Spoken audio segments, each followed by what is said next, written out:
The first thing Daniel Mercer noticed was that the footprints were wet, not damp, not muddy. Wet.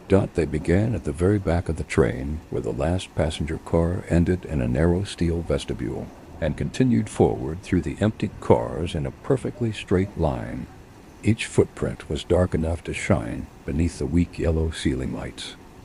Left foot, right foot, left foot, right foot. They led toward the engine. Daniel stood in the middle of the third car, staring at them, trying to find a reasonable explanation. The train had not stopped. That was the part he kept repeating to himself. The train had not stopped. At 2:13 in the morning. The 7-car passenger train had left the maintenance yard outside Ashford, Pennsylvania, with no passengers, no conductor, assigned to the rear, and no scheduled stops until it reached the terminal 48 miles away. It was what railroad employees called a deadhead run. The train was being repositioned for the morning schedule. Daniel had made hundreds of runs like it. He knew every vibration in the cars, every rattle in the overhead panels, every metallic groan that came from the couplings when the train changed speed. He knew which doors sometimes shuddered in their frames, and which lights flickered whenever the train crossed the old bridge over the Susquehanna. Nothing about this run had been unusual. Until he looked back. He had been walking toward the engine, because the radio in the conductor's compartment had started making a faint clicking sound. Not static, not interference, just a soft, regular click every few seconds. He thought the handset might be loose. So he left the front car, crossed a second, and started checking the doors and electrical panels as he moved through the empty train. Then somewhere behind him, he heard a wet slap. He stopped. The sound came again. Slap. Daniel turned around. The car was empty. The lights hummed above him. The windows reflected the interior in long black rectangles. Outside, the countryside was nothing but darkness and rain. Then he saw the first footprint. It was on the floor behind him. A wet shoe print. Daniel stared at it for several seconds before looking down at his own boots. They were dry. He lifted one foot. The sole was clean. He turned back toward the rear of the train. There were more. A line of wet footprints stretched through the entire car behind him, and they were moving in his direction. If you're drawn to horror stories that blur the line between ordinary life and something that should be impossible, subscribe to Eerie Atmas X, because sometimes the most frightening stories begin in places where nothing is supposed to happen at all. Daniel did not move. The footprints were not old. Water still glistened inside the grooves of the soles. The train swayed gently beneath him. Another wet slap echoed from the car behind. He stepped backward. The next footprint appeared. Not in front of him. Behind him. Daniel's mouth went dry. For a moment his mind tried to turn the impossible into something practical. Maybe a pipe had leaked. Maybe rainwater had somehow entered through a damaged door. Maybe someone had boarded the train at the yard without his knowledge. That thought was almost comforting. Almost. He pulled his flashlight from his belt and aimed it toward the rear vestibule. The beam cut through the empty car. Nothing. He walked backward until he reached the connecting door. The wet footprints continued through it. The door stood open. Daniel knew he had closed it. He always closed the connecting doors when moving between cars. It was habit, a small automatic movement he had performed thousands of times. The rubber edges of the door were wet. He reached for his radio. "Control, this is Mercer." Only static answered. He pressed the button again. "Control, do you copy?" The clicking sound came through the radio. Click. Click. Click. Daniel lowered it. Then a voice whispered through the speaker. "Mercer." He froze. It was his own voice, not a recording. Not exactly. It sounded like Daniel speaking from inside a room with bad acoustics. Distant. Muffled. Mercer. He turned toward the rear of the train. The wet footprints were still there, but now there were more of them. They had reached the end of the car, and the last pair pointed toward him. Daniel moved forward. He did not run. Not yet. He crossed the connecting door into the next car and closed it behind him. His hands were steady enough to make the latch catch, but only because he was concentrating on the movement. The second car was identical to the first. Rows of empty seats, dark windows, yellow ceiling lights, the faint smell of old fabric and industrial cleaner. For several seconds, there were no footprints. Daniel allowed himself to breathe. Then he looked down. One wet footprint appeared beside his left boot. He stepped away. Another appeared. He backed toward the front of the car. The train continued through the darkness. He could feel the wheels beneath him, steady and fast. No stop. No station.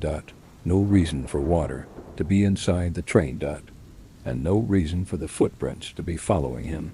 He pulled out his phone. No service. That was normal in parts of the route. But the train's internal communication system should have worked. Daniel opened the crew messaging app and tried to contact the engineer. The message failed. He tried again. Failed. Then his phone vibrated. A new message appeared.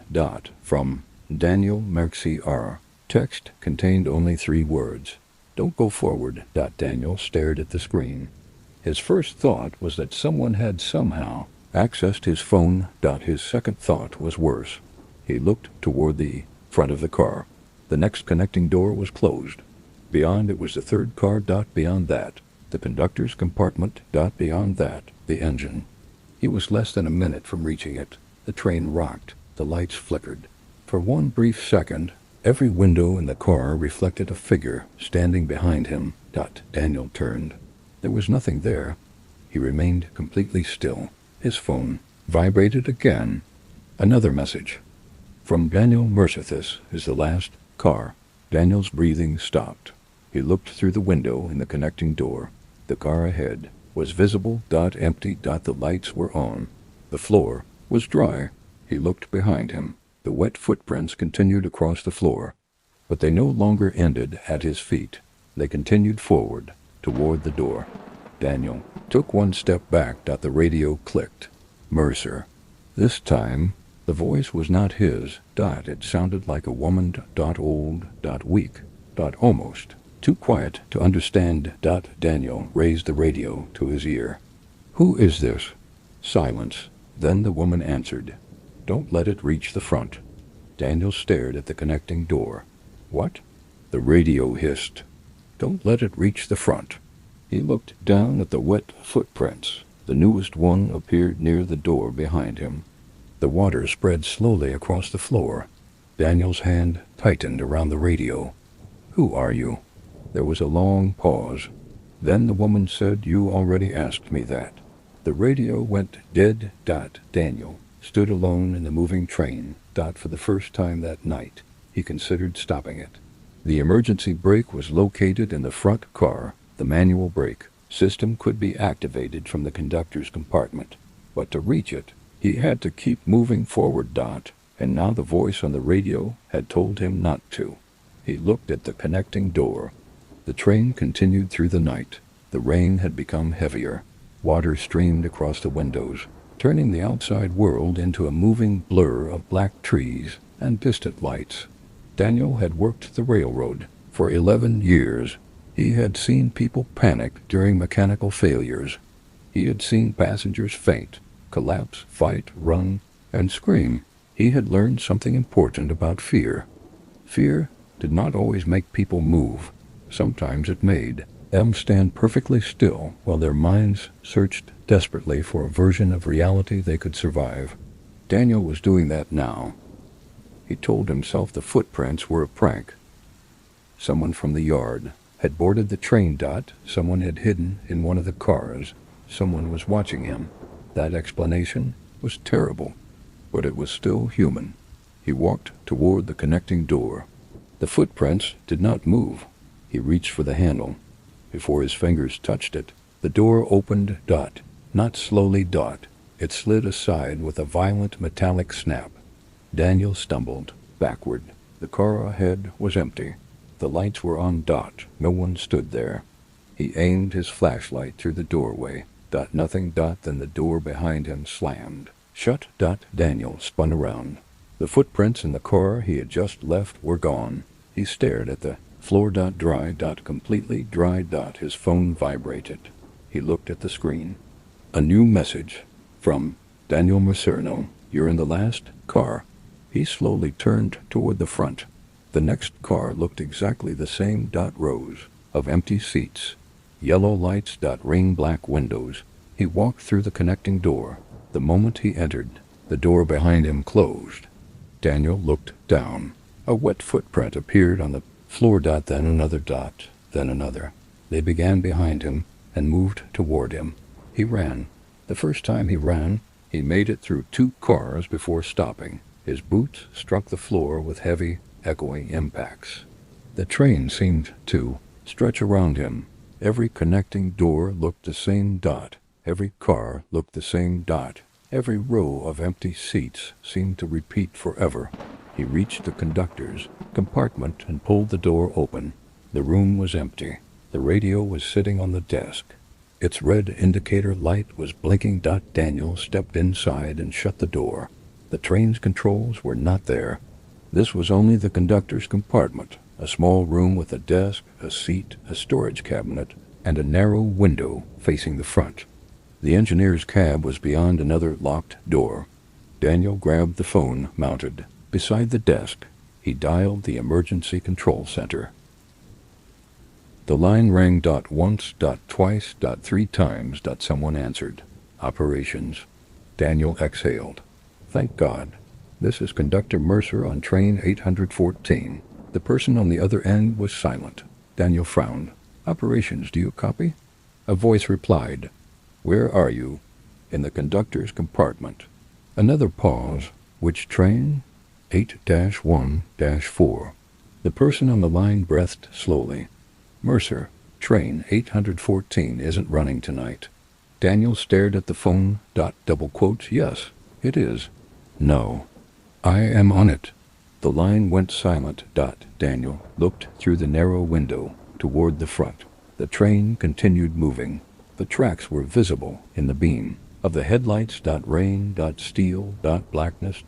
He pressed the phone closer to his ear. "What do you mean it's not running?" The voice answered. Train 814 was taken out of service at 11:40. Daniel felt something cold move through his stomach. "That's impossible. Mercer, listen to me. You were supposed to be on 816. Daniel's hand tightened around the receiver. "No." "Yes." "No, I signed out for 814. The person on the other end was silent again. Then he said, "Mercer, where did you board?"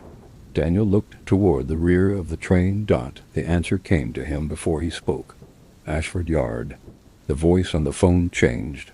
Not in tone. In distance. It suddenly sounded farther away. "Mercer." "What?" "Train 814 has been sitting in the dead storage yard for 6 months." Daniel did not move. The rain struck the windows. The train continued forward. He looked at the control panel outside the compartment. The indicator lights were green. Everything appeared normal.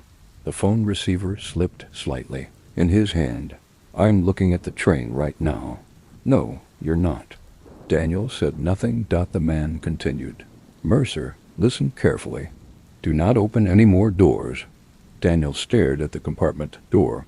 A soft sound came from the hallway. Slap. The man on the phone heard it. "What was that?" Daniel whispered. "I don't know." Another wet slap. Closer. The man said, "Mercer, where are you?"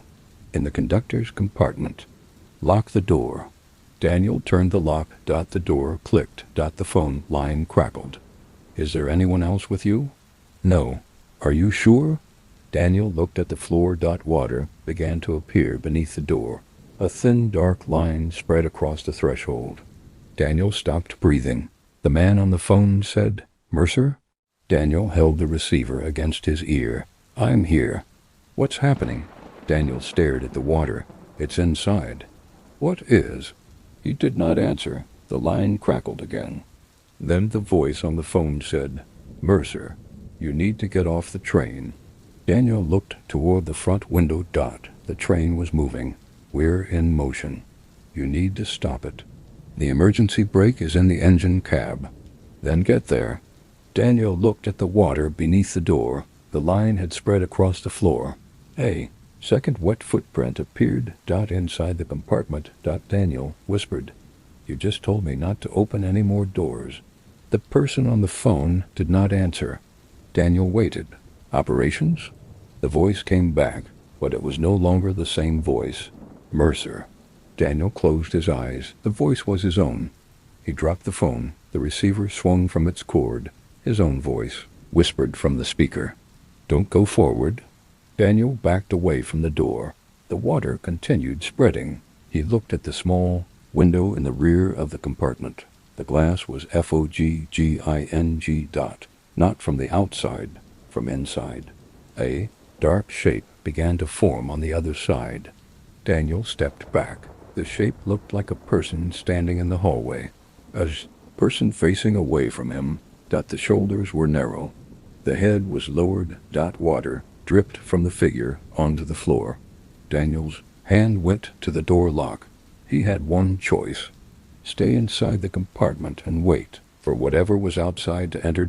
Or go forward. The emergency brake. The engine cab. The moving train. He could hear the wheels beneath him. Fast. Steady. Almost reassuring.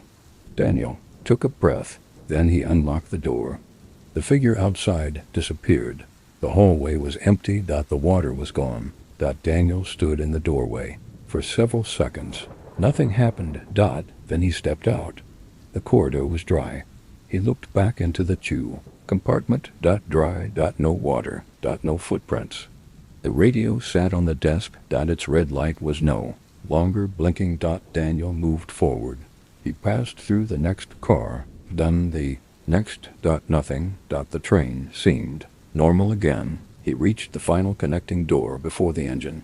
The glass window showed the cab beyond. The engineer's seat was empty. Daniel stopped. The engine cab should not be empty.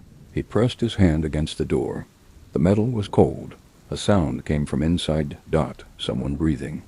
Daniel leaned closer. The breathing was slow. Wet. He stepped back. The radio on his belt clicked. Mercer. He nearly dropped it. The voice was the woman's again. "Who are you?" "Open the door." Daniel looked through the glass. The engineer's seat was empty. The breathing continued. "Who are you?" he asked again. The woman whispered, "I was the last one." "The last one what?" "Through the door." Daniel felt the skin on his arms tighten. "What does that mean?" The woman did not answer. The breathing inside the cab stopped. Daniel stared through the glass. The empty engineer's seat remained empty. Then something moved beneath it. A shadow. Daniel stepped away. The radio crackled. "Don't let it see you," Daniel whispered. "What?" The woman said. "It learns from the person in front." The lights in the engine cab flickered. Daniel's reflection appeared in the glass. For a moment, he saw only himself. Then his reflection smiled. Daniel did not. He stepped backward. The reflection remained in place. Its smile grew wider. Daniel's hand reached for the door. Behind him, the reflection raised one hand. Daniel froze. It placed its palm against the glass. Daniel stared at it. The hand was wet. Water ran down the inside of the window. Daniel looked at his own hand. Dry. The reflection tilted its head. Then it mouthed 3 words. "Don't go forward." Daniel backed away. The reflection stayed at the glass. He turned and ran. He had no plan. He only knew he could not remain near that door. He crossed the car behind him and entered the next one. The train rocked harder. The lights flickered. The radio began to speak. "Mercer." He ignored it. "Mercer." He kept moving. "Daniel." He stopped. The voice had used his first name. He slowly turned. The car behind him was empty. The radio clicked. "Daniel, you left me." Daniel's eyes closed. He recognized the voice. His younger brother. Evan had been dead for 9 years. Daniel stood in the empty train with his hand pressed against the wall. The voice came again. "You left me." Daniel swallowed. "No." "You heard me." Daniel's jaw tightened. "No." "You heard me calling." He could see it now, not the train, the night. A river, a broken vehicle. Headlights submerged. Beneath black water, Daniel had been 20-6. Evan had been 22. They had been driving home from a wedding during a storm when another car lost control on the bridge. The crash had sent both vehicles through the guardrail. Daniel had escaped through a broken window. Evan had not. The rescue divers had searched for hours. Daniel had stayed on the riverbank, screaming his brother's name. He had always told people he had done everything he could. But there was one thing he had never told anyone. He had heard Evan knocking on the inside of the car. 3 times. A pause. Then 3 more. Daniel had heard it. He had been standing on the riverbank when the sound came through the water. He had known his brother was still alive. But the current was too strong. The water was too dark, and Daniel had been afraid to go back in. He had waited for the rescue team. By the time they found the car, Evan was dead. Daniel had never spoken about the knocking. Not to his parents, not to the police, not to his wife. No one knew, except the voice now coming through the radio. "You heard me." Daniel pressed the radio to his chest. "I couldn't get to you. You didn't try." The train continued moving. Water began to drip from the ceiling. 1 drop landed on Daniel's cheek. He wiped it away. Another fell, then another. The lights flickered. The windows turned black. The voice said, "You left me in the last car." Daniel opened his eyes. At the far end of the car, wet footprints appeared. 1 pair, then another. Then another. They were moving toward him. Daniel stepped back. "Stop." The footprints continued. "You always stop," Evan's voice said. Daniel looked toward the front. The engine cab was several cars away. The emergency brake was still there. The train was still moving. He could stop it. He could end this. But every path forward led toward the thing that had been following him. Daniel ran again. He crossed the car. The wet footprints appeared. Behind him, he crossed another. They followed. He reached the conductor's compartment. The door was open. Inside, the phone was ringing. Daniel stopped. The phone rang again. He stared at it. The train was moving through darkness. The radio in his hand whispered, "Answer it." Daniel did not. The phone rang a 3rd time. He picked it up. "Hello?" A voice answered. His own. "You should have stayed in the last car." Daniel's hand trembled. "Who are you?" The voice laughed softly. Not like a monster, like a tired person, like someone who had been waiting too long. "You keep asking the wrong question." Daniel looked at the hallway. "What question should I ask?" The voice said, "How many people are on the train?" Daniel stared at the empty cars. He began counting. The engineer, himself, no one else. He stopped. The voice said, "Try again." Daniel looked toward the rear. A cold sensation passed through him. The footprints. They had begun at the back of the train. But what had made them? The woman on the radio had said she was the last one through the door. The operations employee had said the train had been sitting in storage for 6 months. The messages had come from Daniel's own phone. The reflection had looked like him. Evan's voice had called him by name. Daniel whispered, "How many people are on the train?" The voice on the phone answered, "One more than you think." Daniel looked down. There was a wet footprint inside the conductor's compartment. Then another. The phone line went dead. Daniel dropped it. The footprint pointed toward him. He backed away. Another appeared, closer. The lights in the compartment went out. Darkness filled the room. Daniel stood, completely still. He could hear the train. The wheels. The rain. His own breathing. Then another sound. Breathing. Right behind him. Daniel turned. His flashlight was in his hand before he remembered. Picking it up, he switched it on. The beam illuminated the empty room. No one. The breathing stopped. Daniel slowly lowered the light. A wet footprint appeared beside his boot. He jumped backward. Another appeared. Then another. The footprints were now moving around him, not toward him. Around him. A circle. Daniel's breathing became shallow. He raised the flashlight. The beam passed over the walls, the desk, the phone, the storage cabinet, nothing. The footprints continued appearing, one by one, a slow circle of wet steps. Daniel was trapped in the middle. Then the radio spoke. Daniel. He looked down at it. The voice was his brother. You can still get me out.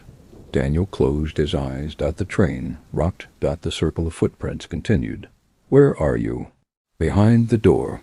Daniel looked toward the compartment entrance. The hallway was dark. Which door? The last one. Daniel opened his eyes. Every door in the train looked identical. The voice said, You know which one? Daniel thought of the engine cab. The reflection. The hand against the glass. Don't go forward. Then he understood. The voice had not been warning him about the engine. It had been warning him about himself. Daniel ran. He left the compartment and moved toward the engine. The footprints followed. He passed through the first car. Then the second. The train was moving faster now. Or maybe it only felt faster. The lights flashed in and out. Every time they returned, Daniel saw something different. A wet handprint on a window. A shadow sitting in an empty seat. A figure standing at the end of the corridor. Then nothing. He kept moving. The radio was screaming with static. Voices layered over one another. His own, Evan's, the woman's, the operations employees, all repeating the same words. Don't go forward. Don't go forward. Don't go forward. Daniel reached the final door. The engine cab waited. Beyond it, the glass was black. No reflection. He placed his hand on the handle. The radio went silent. All the voices disappeared. The train continued forward. Daniel opened the door. The engine cab was empty. The controls were active. The speed indicator showed 71 miles per hour. The tracks ahead disappeared into heavy rain.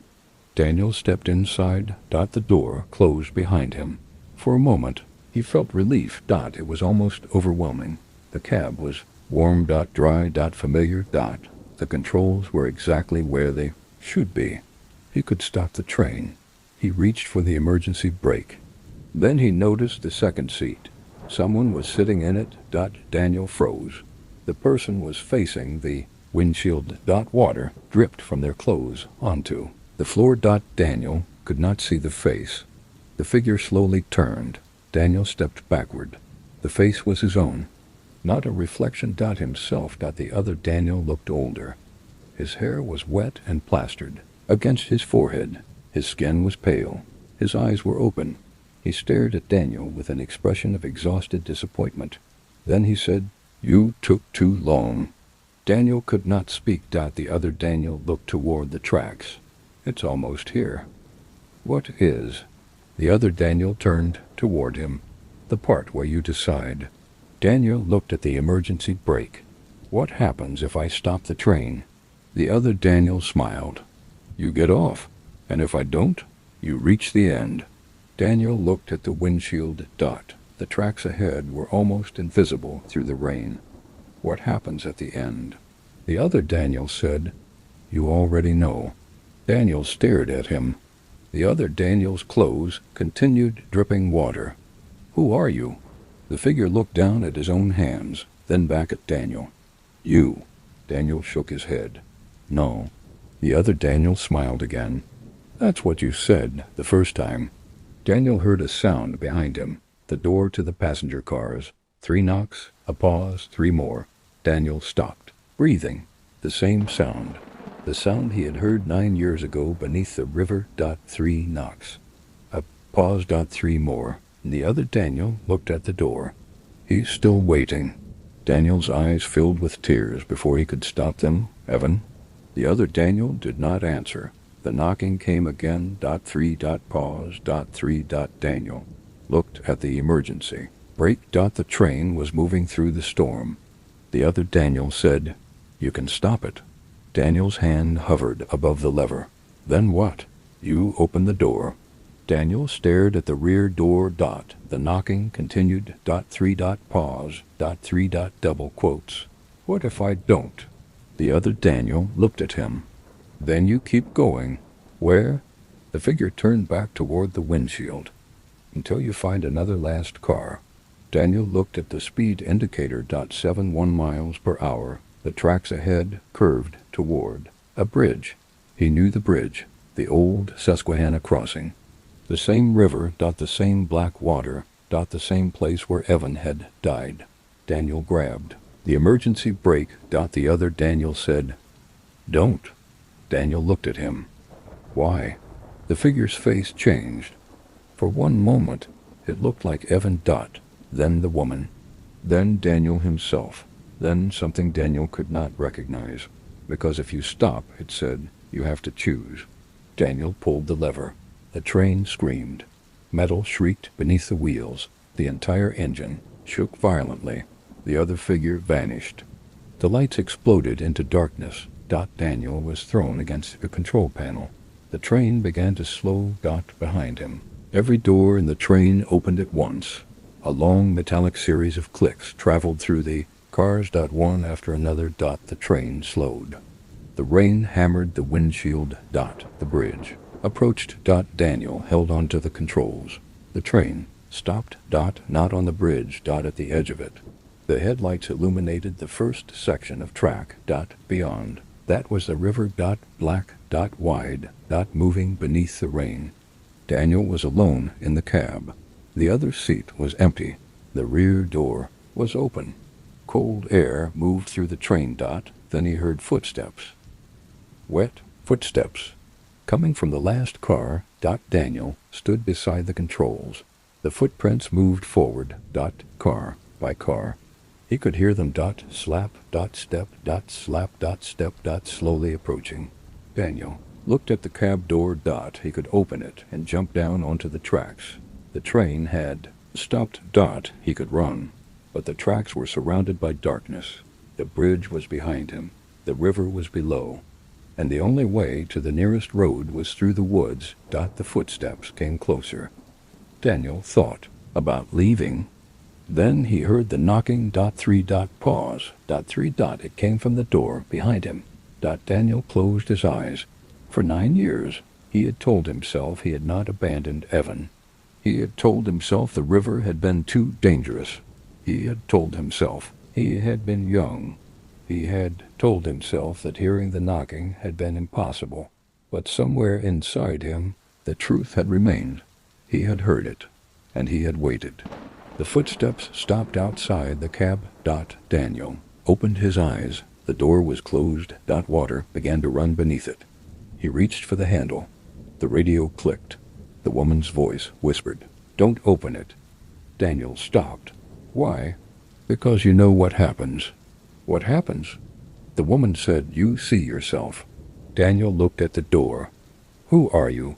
The woman answered, "I was the one who opened it." Daniel's hand remained on the handle. "What did you see?" The radio was silent for several seconds. Then she said, "Someone who had been waiting for me to do it." Daniel felt a chill move through him. "Why did you tell me not to go forward?" "Because I thought the last car was behind me." Daniel's fingers tightened. "What does that mean?" The woman's voice became weaker. "It wasn't." The radio went dead. Daniel looked at the door. The wet footprints began appearing inside the cab. 1, 2, 3. They moved toward him. Daniel stepped back. The door handle turned. Slowly. The lock clicked. Daniel reached for the emergency brake again. The train was already stopped. There was nowhere else to go. The door opened. Daniel expected to see Evan. He expected to see himself. He expected to see the pale face from the reflection. Instead, he saw a man in a railroad uniform. The man was soaked from head to toe. His face was hidden in shadow. Daniel stared. The man took one step into the cab. A wet footprint appeared. Then another. Daniel recognized him. Uniform. It was an old design, one that had not been used in decades. The man lifted his head. Daniel saw the face. It was not Evan. It was not Daniel. It was a stranger. An older man with gray hair and a tired expression. He looked at Daniel as if he had been expecting him. Then he said, "You're late?" Daniel could barely breathe. "Who are you?" The man looked past him toward the windshield. "The conductor." Daniel glanced at the empty control panel. "No, I'm the conductor." The old man smiled faintly. "That is what they all say." Daniel looked behind him. The passenger cars stretched into darkness. The wet footprints continued from the rear of the train. All the way to the cab, the old man stepped closer. Daniel pressed himself against the controls. "How many people are on this train?" The old man looked at him. Then he said, "That depends on when you ask." The train began to move. Daniel's eyes widened. The brakes were still engaged. The engine began rolling forward. The river appeared below. Did not see. Black water. Surprised rain. Daniel reached for the controls. Turned toward the old man. "What did you do?" The old man shook his head. "I didn't do anything." The train continued across the bridge. Daniel stared at the tracks ahead. At the far end of the bridge, a small yellow light was visible. A station. But there was no station there. Daniel knew the route.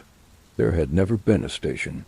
The old man said, "That's where the last car is." Daniel looked at him. "What?" The old man pointed toward the yellow light. "The last car?" The train moved closer. The light grew brighter. Daniel could see a platform. A small old abandoned a sign stood beside it. The letters were barely visible through the rain. Ashford. Daniel. Single quotes. S. Stomach dropped. They were not moving toward the terminal. They were going back. The train crossed the bridge. The old platform appeared on the left.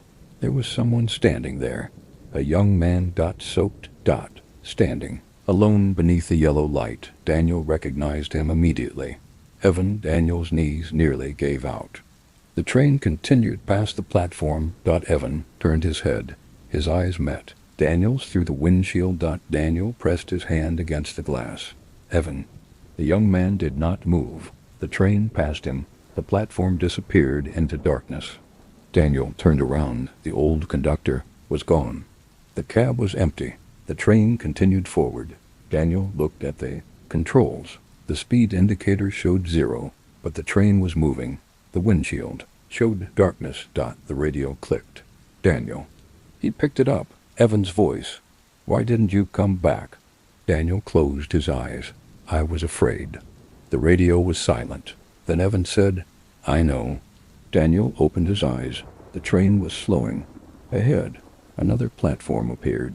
Yellow light. Rain. A figure waiting. Daniel looked at the speed. Indicator. 0. The train stopped. The figure on the platform was an old woman. She was holding a radio. Daniel knew her. He had never met her, but he knew her. She was the voice, the woman who had warned him. She stood in the rain, looking directly at the engine.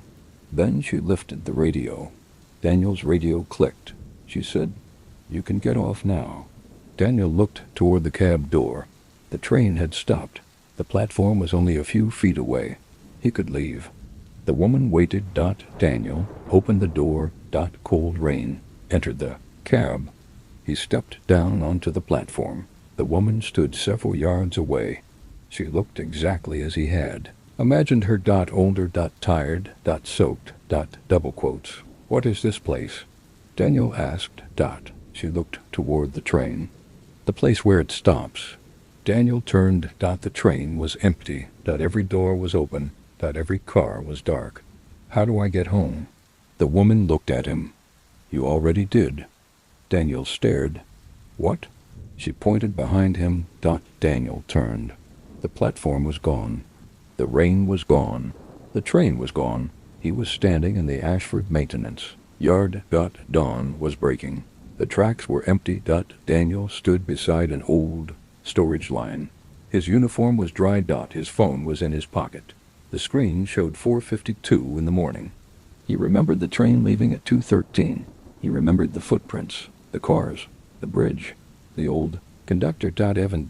He remembered everything, or thought he did. A maintenance truck stopped beside him. A man climbed out. "Mercer?" Daniel turned. It was his supervisor. The man stared at him. "Where have you been?" Daniel looked toward the storage yard. I was on 814. The supervisor's expression changed. 814 hasn't moved. Daniel felt the cold return. What?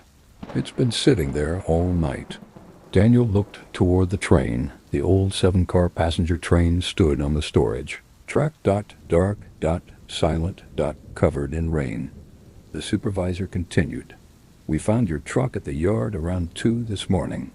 Your keys were inside. We thought you had gone home. Daniel said nothing. The supervisor looked at him. Are you okay? Daniel looked at his boots. They were wet. He slowly lifted one foot. The sole was covered in dark water. The supervisor noticed. Where did you go? Daniel looked at the train. On the final car, someone had written something on the fogged window. A message. 4 words. You should have come back. Daniel did not tell his supervisor what it said. He did not tell him about the voices. He did not tell him about Evan, and he did not tell him about the woman. Because when the supervisor walked away, Daniel looked back at the train one more time. The final car's door was open, and there was a single wet footprint on the platform, pointing toward him. Daniel left the railroad. 3 weeks later, he moved to Ohio. He changed jobs. He stopped riding trains. For a while, he believed the experience had ended in Ashford. Then, one rainy night, almost a year later, he received a message on his phone. There was no number attached. No name. No sender. Just a photograph. The picture showed the inside of an empty passenger car. Rows of seats. Yellow. Ceiling lights. Black windows. And a line of wet footprints stretching from the rear door toward the camera. Daniel stared at the image for a long time. Then he noticed something he had missed at first. In the reflection of the window, a man was standing behind the person who had taken the photograph. The man's face was turned away. His clothes were soaked, and one hand was raised against the glass. Daniel zoomed in. The hand had 6 fingers. He dropped the phone. It buzzed again. A second message appeared. This time, don't stop the train. Daniel never opened the message that came after that, because there was a sound outside his apartment. 3 knocks. A pause. 3 more. He sat on the edge of his bed until morning. He did not move. He did not answer, and when the sun came up, there were wet footprints in the hallway outside his door. They began at the elevator. They crossed the carpet. They stopped directly in front of his apartment. There was no trail leading the way. Daniel moved out that same day. He never found out who had taken the photograph. He never learned what happened to the old train, and he never discovered whether the footprints had belonged to someone trying to get onto the train or someone trying to get off. So if you had been in Daniel's position, standing alone inside a moving train, with wet footprints following you from the last car to the engine, would you have kept moving forward, or would you have stopped and faced whatever was behind you? And more importantly, do you think Daniel was really being followed by something supernatural? Or was the train forcing him to confront something he had spent years refusing to remember? Share this story with someone who loves psychological horror, train horror stories, or true scary stories that leave more questions than answers. Because there is one detail Daniel never explained. When investigators later inspected the old train in the Ashford yard, they found no water inside the cars. Not a leak, not a puddle, not a single wet footprint, except in the engine cab. There, on the floor beside the driver's seat, they found 2 sets of footprints. One set belonged to Daniel Mercer. The other set was much smaller, and they were facing the controls. As if someone had been standing there, waiting for the train to start again.